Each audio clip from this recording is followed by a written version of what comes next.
Welcome to the intro to Gardening with Kids. When my younger son's preschool class asked him, as part of a Mother's Day activity, what do you like best about his mom? He said, gardening with her. Well, this surprised me. It really shows how powerful and special gardening can be to kids. It shows that the many things that gardening can do for kids and for you as a family. I'm Shannon Brusher-Shea. I'm the author of the upcoming book, Growing Sustainable Together, Practical Resources for Kind, Engaged, Resilient Children, coming from North Atlantic Books on June 16th. You can pre-order it now. The link is in the description to the video. Or if you just search Growing Sustainable Together, it'll come up on Amazon, Books A Million, IndieBound, anywhere that you can buy books. So, why garden with your kids in the first place? I'm sure you're already interested in this if you're watching this video, but there's a lot of benefits that you may not have realized. As my opening story shows, gardening is a great way to be engaged with your family. It's unstructured time together that you can just spend not really doing anything, but being together outside and bonding. And kids can be involved all the way from helping with every single step of it, all the way to just playing in the dirt while you're in the garden and still get a lot out of it and seeing you doing this kind of work. It's a great way for children to be engaged in learning. School gardens, people especially see this in school gardens where most of the studies on this have been done. One study showed that kids in a low-income school who had participated in a school garden were more confident in their science, engineering, technology, and math skills than they had been otherwise, especially because some of these kids may have been told that they were bad at those things. And in the garden, they got to prove that wasn't true. And they were engaged in ways that they wouldn't have been otherwise. It's also great, especially great for kids who may not, may struggle in more traditional academic situations.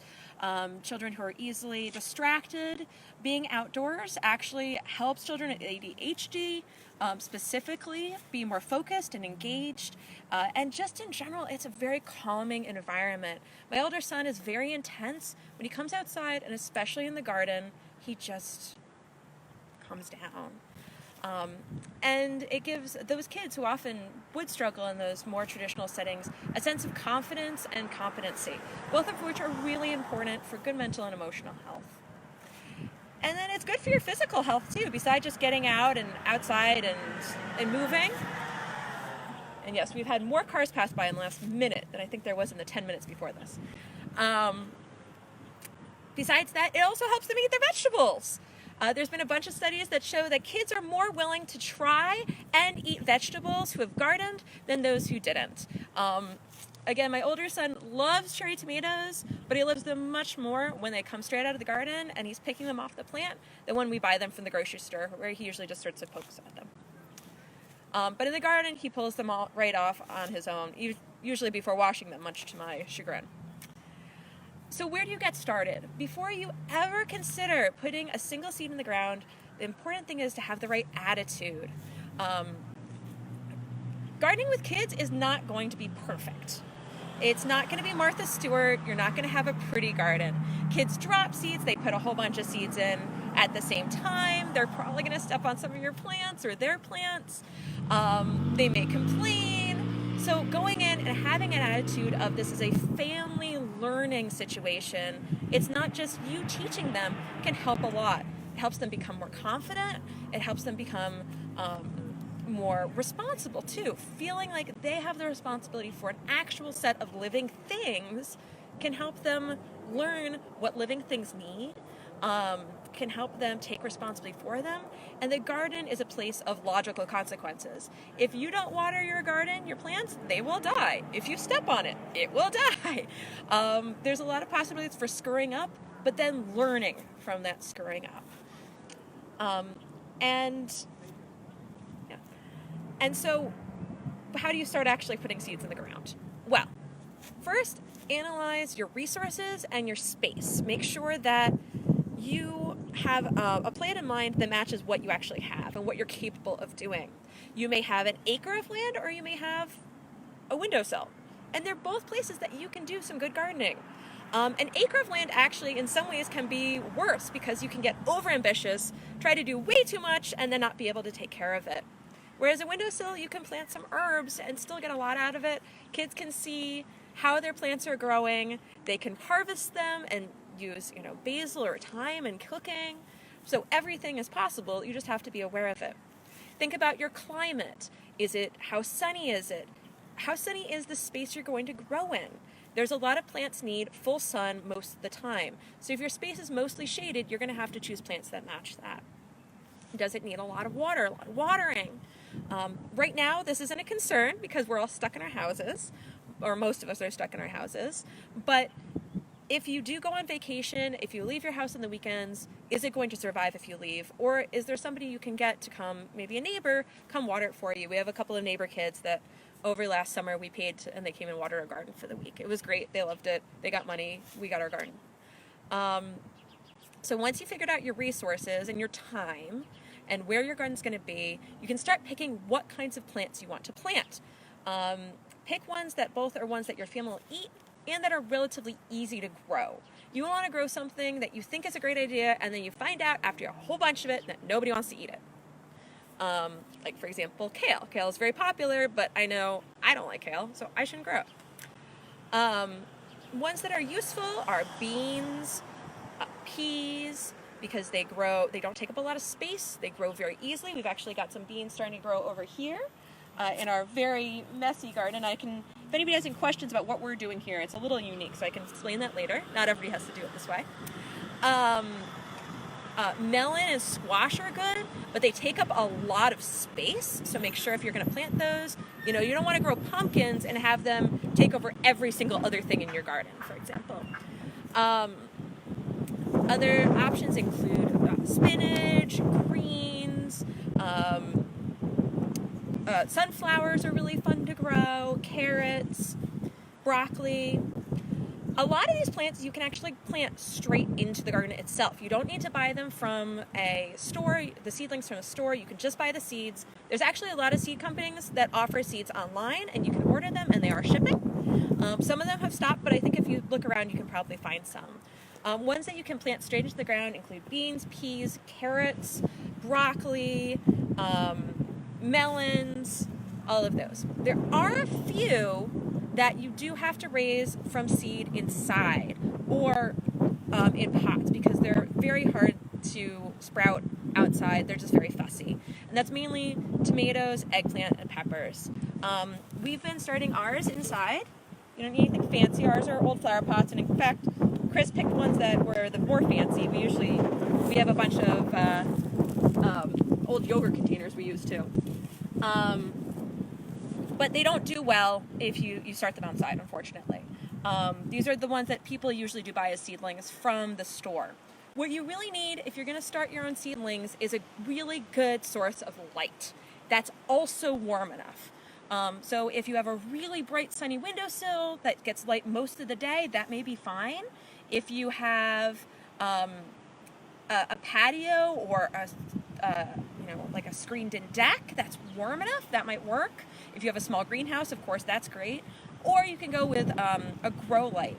Even though gardening companies will sell you grow light setups for like $300, you can actually just buy the light itself from Home Depot, which I bet they ship these days, for about $20. So if you want to go that route, you can do that. It's not as hard as it seems, but it is kind of that like next level up from just planting straight into the soil. In terms of planting straight in the soil, try to mix your dirt with some compost if you can. You can buy the compost from the store, get it shipped, because a lot of our soil is not great for growing vegetables.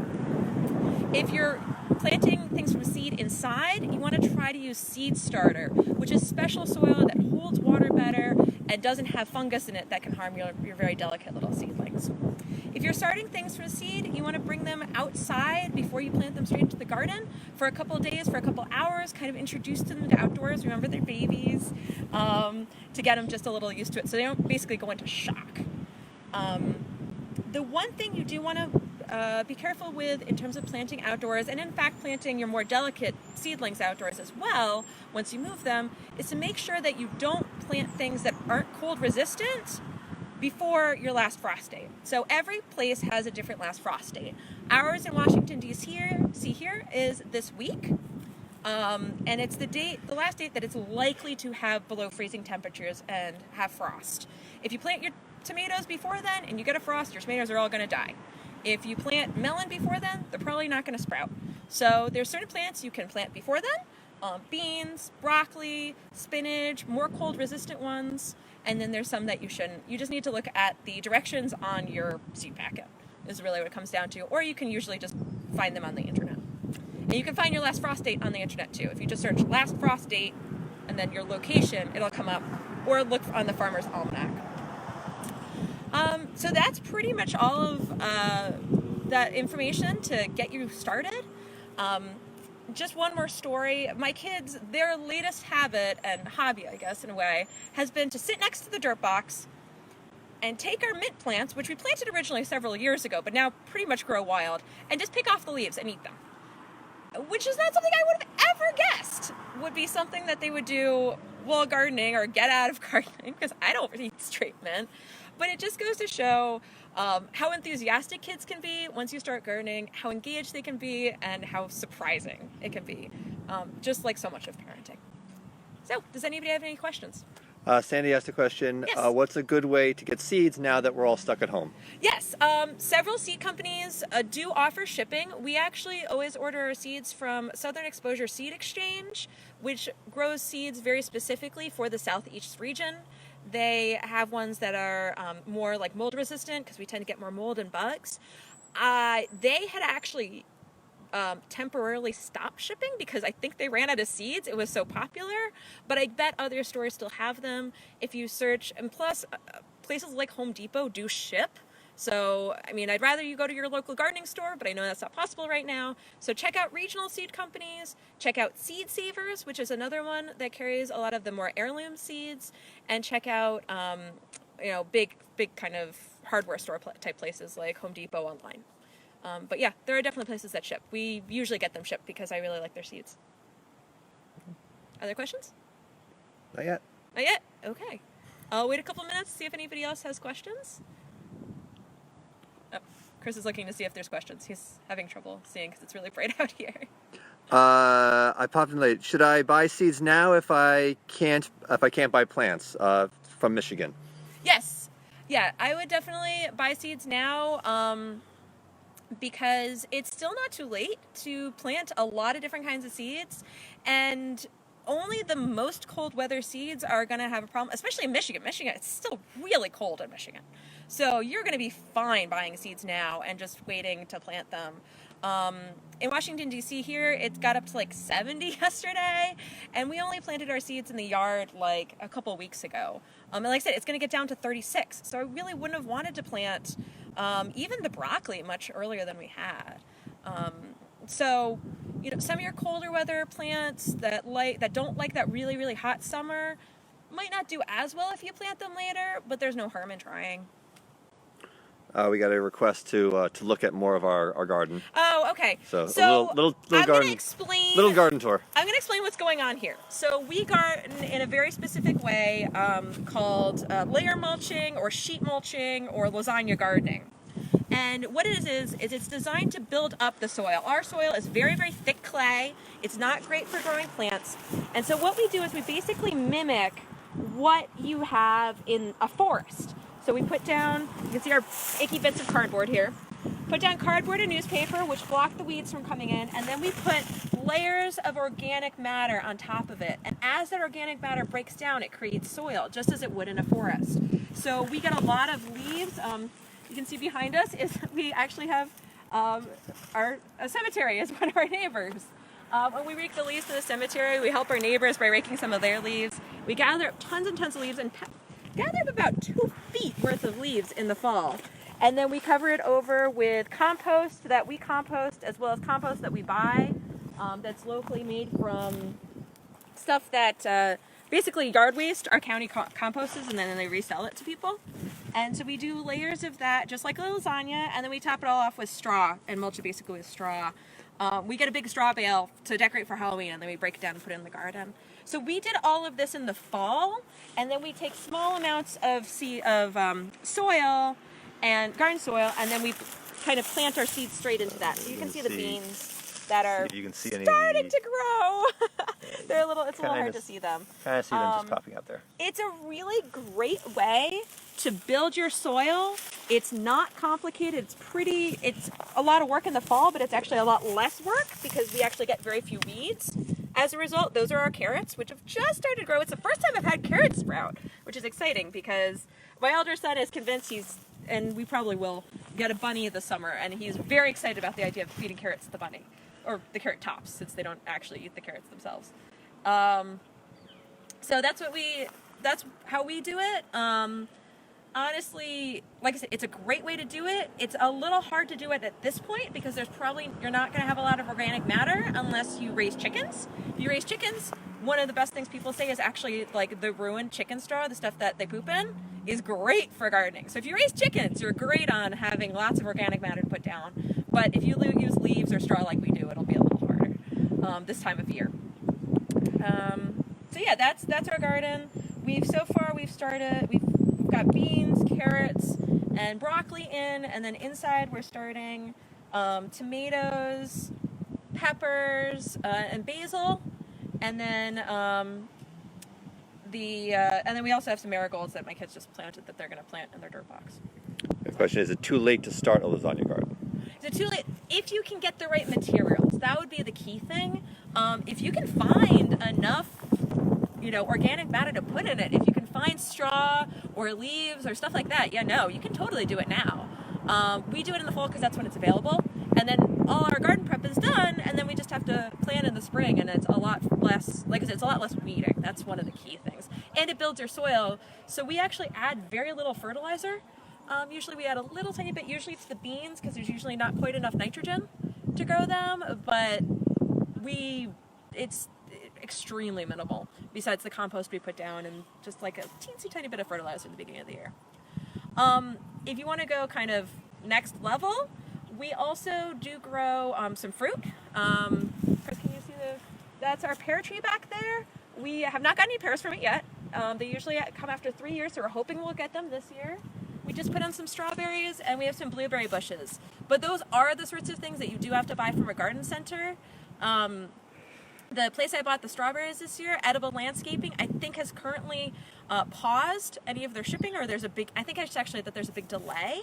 They're saying we may have delays depending because there's been so much popularity. But Edible Landscaping is where we also got our pear tree, so it's worth checking them out. I've had very good customer service from them. Any other questions? No? Okay, well, thank you so much. Look for my book, Growing Sustainable Together, Practical Resources for Kind, Engaged, Resilient Children. And I'm actually looking forward to doing a couple more of these on different aspects of the chapters of my book. The first chapter is on gardening with kids, and then there's other chapters on sustainable transportation, anti-materialism, anti-consumerism, environmental volunteering, and activism. And then the last chapter is on how to talk to your kids about difficult things like climate change, which is very helpful these days as well because we're all going through some difficult times right now. So thanks so much. I really appreciate it.